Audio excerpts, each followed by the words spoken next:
Salam, mən Jalə Bəhrəmova, sizin xəritə təhsil konsultantınız. Bu gün mən sizə Çin dövlətlərarası təqaüd proqramı haqqında məlumat verəcəm. Asiyanın sürətlə inkişaf edən elm və texnologiya mərkəzi yenidən qapılarını Azərbaycan gəncləri üçün açıq elan edir. Çin hökumətlərarası təqaüd çərçivəsində siz bakalavr, magistr və doktorantura təhsil tam təqaüdlü şərtlərlə ala bilərsiniz. Təqaüd şərtləri nədən ibarətdir? Əgər tədris Çin dilindədirsə, sizə 1 il ödənişsiz Çin dili tədris olunacaq.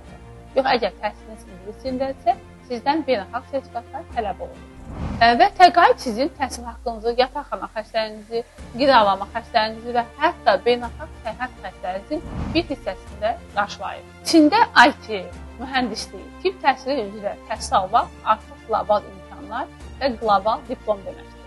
Təqaüddə iştirak etmənin əsas şərtləri sizin yaş limitiniz, akademik göstəriciləriniz, dil bilginiz, motivasiya məktubunuz, tövsiyə məktubunuz və ən əsası müsabiqədə iştirak etməyinizdir.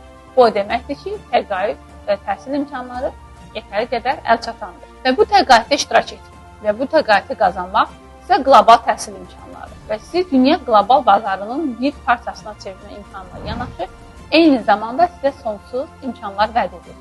Çində təhsil almaq sizin üçün qloballaşma deməkdir. Bu imkanı qaçırtmayın.